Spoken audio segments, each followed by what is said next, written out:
Bismillahirrahmanirrahim. Alhamdulillahirabbil alamin.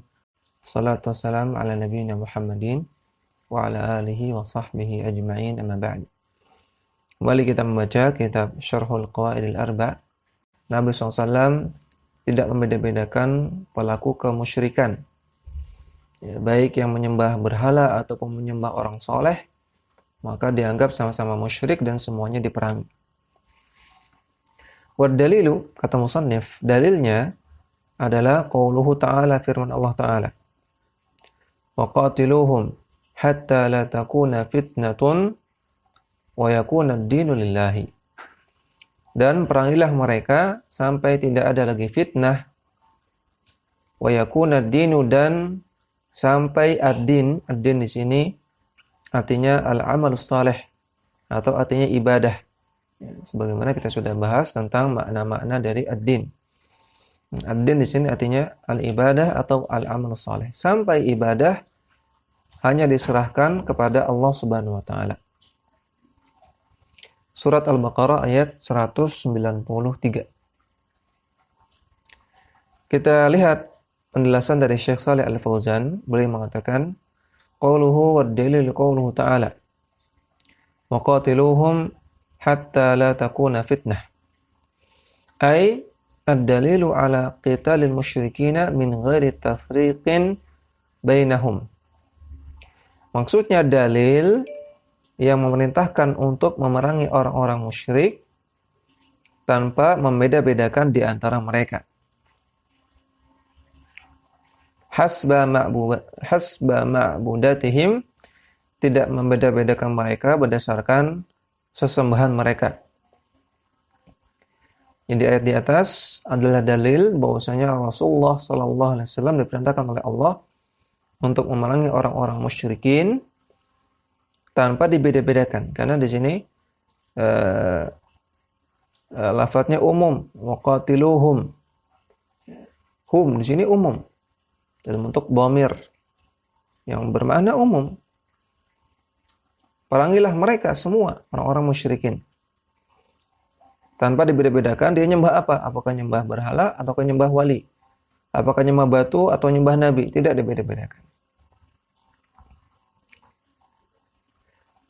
Wa qauluhu ta'ala, dan firman Allah Ta'ala, wa qatiluhum hadza 'amun likullil musyrikina. Ini sifatnya umum, berlaku untuk semua orang musyrik. Lam yustathna ahadan atau lam yastathni ahadan. Allah Subhanahu wa taala tidak mengecualikan satu pihak pun dari orang-orang musyrikin. Dan perlu diketahui maksudnya perintah untuk memerangi orang-orang musyrikin di sini adalah perintah untuk berjihad. Ya, tentunya dengan jihad yang syar'i. Ya, bukan memerangi orang-orang musyrikin dengan sembarangan. Ya, bukan berarti kita ketemu orang non-muslim di jalan kita sakiti, bukan demikian. Ya, namun maksudnya perintah untuk berjihad. Yang namanya jihad maka melawan orang-orang non-muslim, orang-orang musyrikin, orang-orang kafir. Dalam jihad yang syar'i. Tsumma qala, kemudian Allah Subhanahu wa taala berfirman, hatta la takuna fitnatun, sampai tidak terjadi fitnah. Apa yang dimaksud fitnah di sini? Wal fitnatu asyirku. Fitnah di sini maksudnya adalah kesyirikan. Ya, maka para ulama tafsir menafsirkan ayat ini, mereka mengatakan fitnah di sini artinya kesyirikan. Ya, jangan dimaknai fitnah dalam bahasa Indonesia. Nah, pertama perlu diketahui bahwasanya fitnah dalam bahasa Arab itu beda dengan fitnah dalam bahasa Indonesia. Fitnah dalam bahasa Indonesia artinya tuduhan palsu. Ya, tuduhan palsu. Yang dalam bahasa Arab disebut buhtan. Disebut buhtanun. Tuduhan palsu. Ini fitnah dalam bahasa Indonesia. Adapun fitnah dalam bahasa Arab ini ada beberapa makna. Sebagaimana disebutkan dalam Mu'jam Al-Wasit, Kamus Mu'jam Al-Wasit disebutkan beberapa makna fitnah, di antaranya makna fitnah adalah al-ikhtibar. Ya, al-ikhtibar artinya ujian. Di antara makna fitnah yang kedua adalah al-ibtila. Al-ibtila artinya cobaan. Di antara makna fitnah adalah al-ittirab fil afkar. Pemikiran yang tidak konsisten. Pemikiran yang goncang, tidak konsisten, acak-acakan. Disebut fitnah. Di antara makna fitnah juga al-adab yang keempat. Makna fitnah yang keempat al-adab, azab. Makna fitnah yang kelima yaitu ad-dhalal, kesesatan, kerusakan agama. Kemudian makna fitnah yang keenam adalah al-waswas, rasa was-was. Ini minimalnya ada 6. Ada 6 makna dari fitnah dalam bahasa Arab. Ya. Dan termasuk di antara makna fitnah adalah kesyirikan. Ya, karena kesyirikan termasuk dhalal, kesesatan tadi, makna yang keempat ya, atau kelima, dari mana kelima ad-dhalal, kesesatan. Kesesatan yang paling sesat tentunya kesyirikan. Dan para ulama tafsir menafsirkan fitnah dalam ayat ini artinya kesyirikan. Demikian juga dalam ayat yang lain, al-fitnatu asyaddu minal qatli. Fitnah itu lebih parah daripada pembunuhan. Ya, kalau dalam bahasa Indonesia, fitnah lebih kejam daripada pembunuhan. Fitnah di sini artinya kesyirikan. Ya, kesyirikan lebih parah daripada pembunuhan. Bukan artinya bohong. Bukan artinya buhtan tadi. Tentunya bohong tidak lebih parah daripada pembunuhan. Pembunuhan lebih parah daripada bohong. Ya, demikian juga ketika Nabi SAW mengatakan ma taraktu ba'di fitnatan adarra 'ala rijal minan nisa. Tidaklah aku tinggalkan fitnah yang lebih berat bagi laki-laki kecuali fitnah wanita.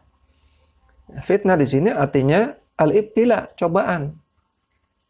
Ya, artinya cobaan. Tidaklah aku tinggalkan cobaan yang paling berat bagi laki-laki kecuali cobaan wanita. Ya. Jadi fitnah di sini bukan artinya bohong, bukan berarti tidaklah aku tinggalkan yang paling berat bagi laki-laki kecuali kebohongan wanita, bukan itu. Ya. Bukan artinya wanita tukang bohong, bukan. Namun fitnah wanita artinya al-ibtila, ya, cobaan dari sisi para wanita. Jadi boleh dibedakan antara fitnah dalam bahasa Indonesia dengan fitnah dalam bahasa Arab. Ini berbeda sekali. Kalau kita menemukan dalam kitab para ulama, demikian juga dalam Al-Quran, demikian juga dalam hadis, kata-kata fitnah, maka ini fitnah dalam bahasa Arab. Ya. Tidak sama dengan fitnah dalam bahasa Indonesia. Ay la yujadu syirkun, maksudnya tidak ada lagi kesyirikan. Wa hadza amun, dan ini sifatnya umum. Ay syirkun, maksudnya kesyirikan tersebut umum. Ya. Allah katakan perangilah mereka sampai tidak ada lagi fitnah, sampai tidak ada lagi kesyirikan. Ya, perintah untuk memberantas kesyirikan, perintah untuk memerangi kesyirikan sampai kesyirikan tidak ada. Dan ini sifatnya umum. Syirkun di sini sifatnya umum. Sawa'an asyirku fil awliya'i was salihina, baik kesyirikan terkait dengan para wali ataupun terkait dengan orang-orang saleh. Aw bil ahjari, atau kesyirikan terkait dengan batu-batu keramat. Aw bil asjari, atau dengan pohon-pohon keramat. Aw bil syamsi, aw bil qamari, atau terkait dengan matahari atau terkait dengan bulan. Wa yakuna ad-dinu, dan yang dimaksud dengan ayat wa yakuna ad-dinu takunu al-ibadatu kullaha lillahi. Sehingga ibadah, ad-din di sini artinya al-ibadah. Sehingga ibadah itu semuanya hanya kepada Allah semata. Laisa fiha syarikatun li ahadin kainan man kana. Sehingga Allah Subhanahu wa taala tidak memiliki syarikah, tidak memiliki partner dalam masalah ibadah, ya, kainan man kana, siapapun itu. Fala farqa baina syirki bil awliya'i was salihina. Maka tidak ada bedanya antara kesyirikan terhadap para wali dan orang soleh, au bil ahjari au bil asjari, dengan kesyirikan terhadap batu dan pohon-pohon keramat, au bisyayatini au ghairihim, atau syirik kepada para setan atau kepada yang lain. Semuanya sama namanya syirik. Kemudian kita kembali ke matan. Al-Musannif mengatakan wa dalilu syamsi wal qamari.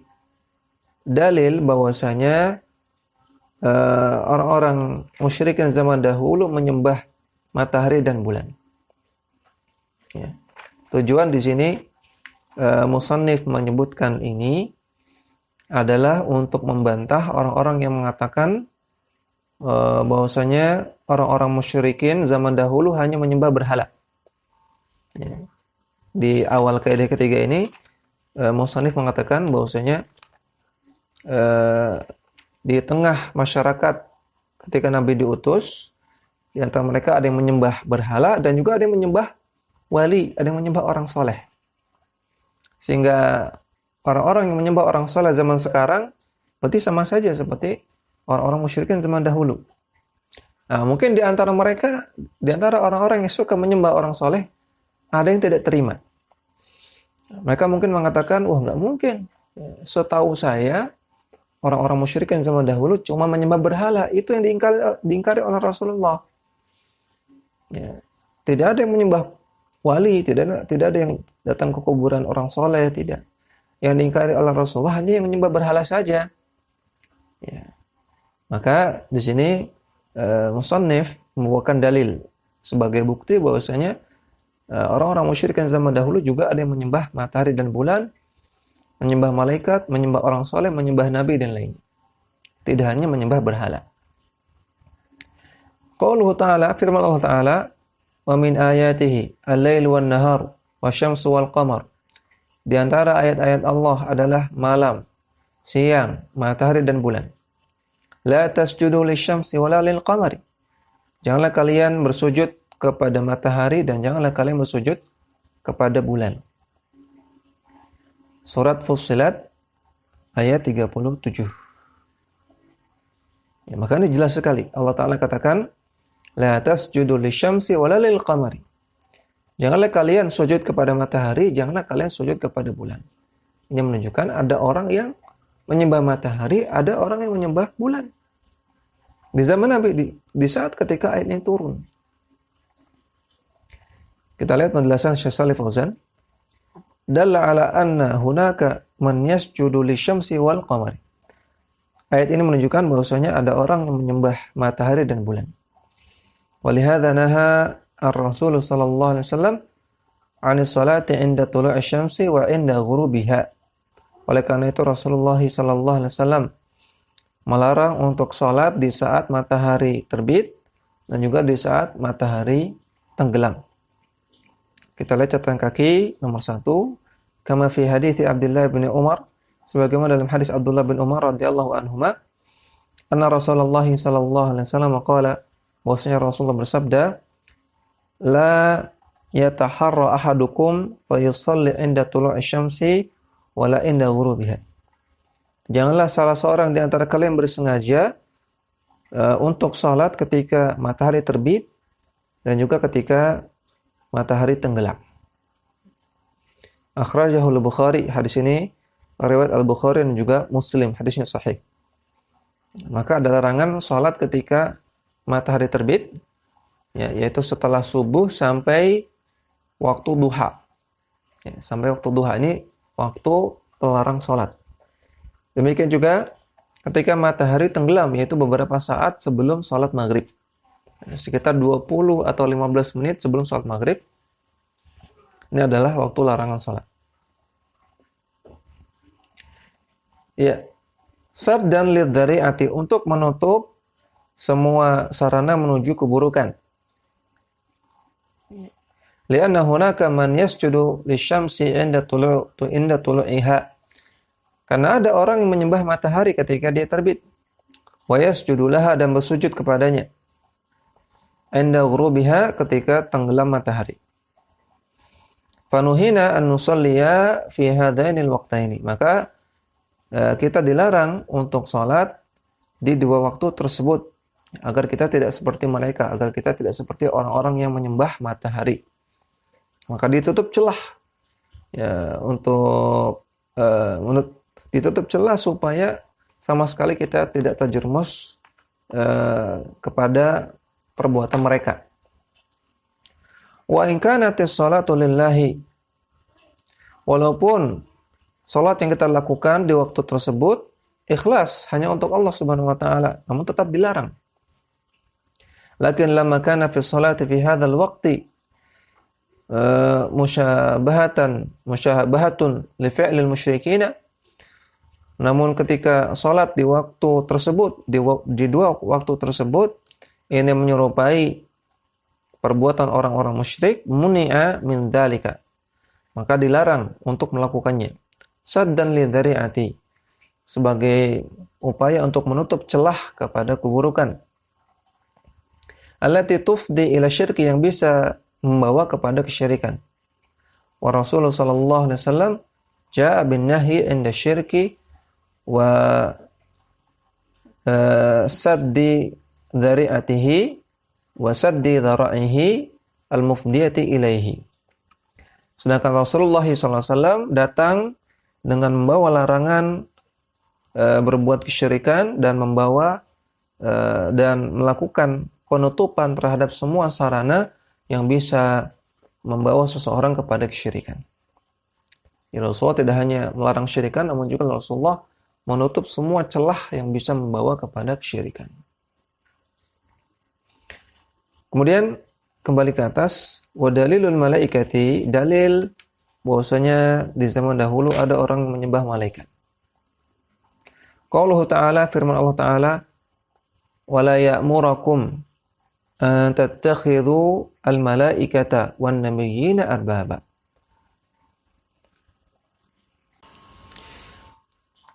Dalam ayat ini Allah Subhanahu wa taala bicara tentang perbuatan orang-orang musyrikin. Yang di ayat sebelumnya Allah membahas tentang orang yang menyuruh orang lain untuk menyembah dirinya sendiri.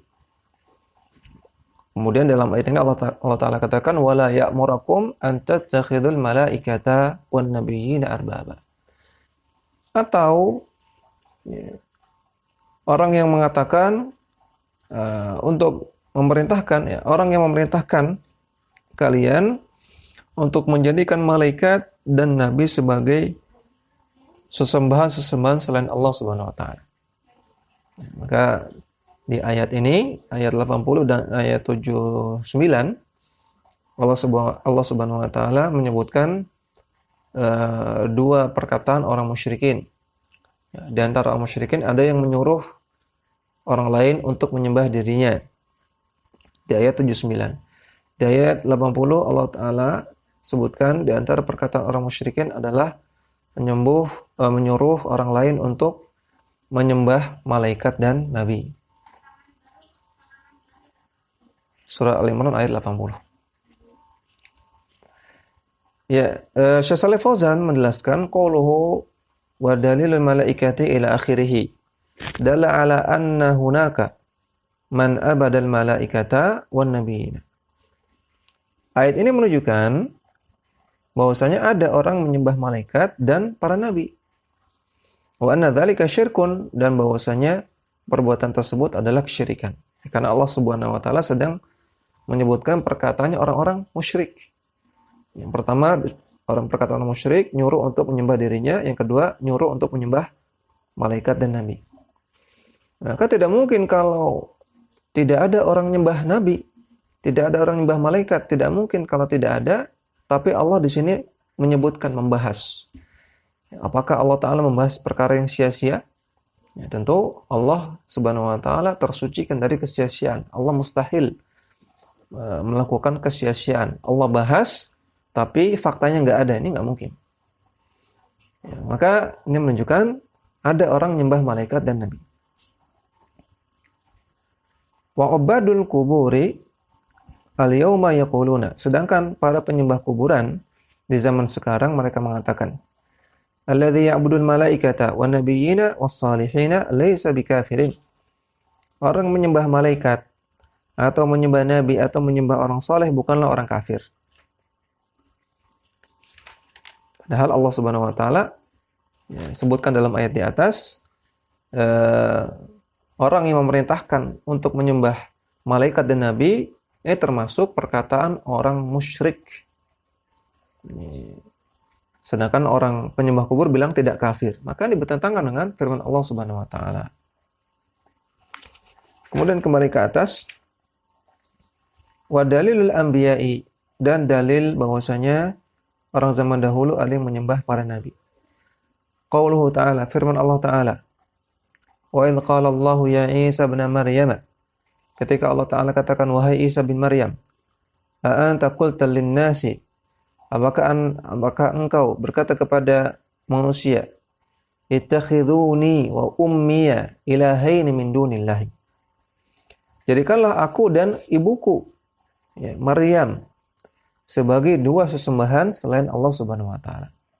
Ya, Allah bertanya kepada Nabi Isa, wahai Isa, apakah engkau menyuruh manusia untuk menyembahmu dan ibumu selain menyembah aku? Qala subhanak ma yakunu li an aqula ma laysa li bihaqq. Maka Nabi Isa mengatakan, Maha suci engkau ya Allah. Tidak layak bagiku untuk mengatakan perkataan yang tidak hak, yang tidak benar. Kemudian Nabi Isa mengatakan, in kuntu qultuhu faqad alimtah. Andaikan aku sudah mengatakannya, maka tentunya engkau sudah mengetahuinya. Ta'lamu ma fi nafsi wa la a'lamu ma fi nafsik. Aku mengetahui, engkau mengetahui apa yang ada dalam diriku, engkau mengetahui apa yang ada dalam diriku, dan aku tidak mengetahui apa yang ada dalam dirimu. Innaka anta 'allamul ghuyub, sesungguhnya engkau Maha mengetahui perkara-perkara yang gaib. Surat Al-Maidah ayat 116. Maka dalam ayat ini Allah ingin menegaskan, bukan berarti Allah tidak tahu bahwasanya Nabi Isa tidak pernah mengucapkannya, namun Allah ingin menegaskan kepada manusia sehingga kita paham. Maka Allah Subhanahu wa taala nanya kepada Nabi Isa, wahai Isa, apakah benar engkau menyuruh manusia untuk menyembahmu dan ibumu? Ini untuk menegaskan dan untuk menampakkan kepada manusia, bukan berarti Allah nggak tahu. Ya.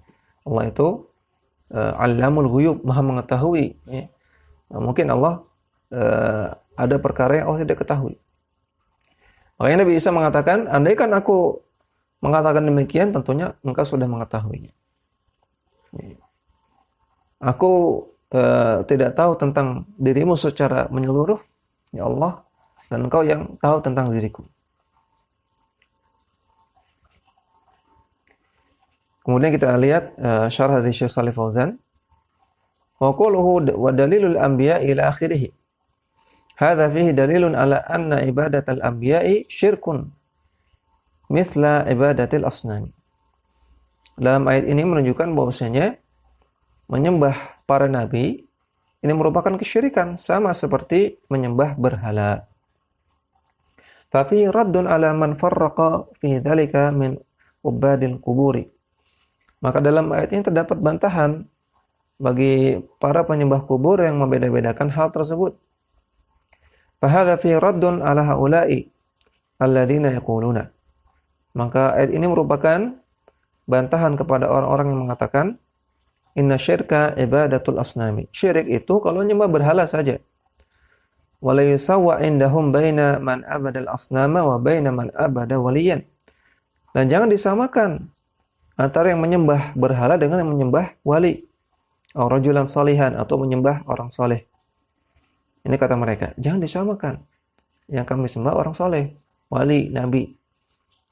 Yang diingkari oleh Rasulullah itu penyembah berhala, jangan disamakan, kata mereka. Yunkiruna wa yunkiruna taswiyata baina haula'i. Mereka mengingkari penyamaan antara dua hal tersebut. Wa yaz'umuna anna syirka maqsurun ala ibadatil asnami faqat. Dan mereka mengklaim bahwasanya kesyirikan itu terbatas hanya menyembah berhala saja. Wa hadza minal mughalatati al-wadihati.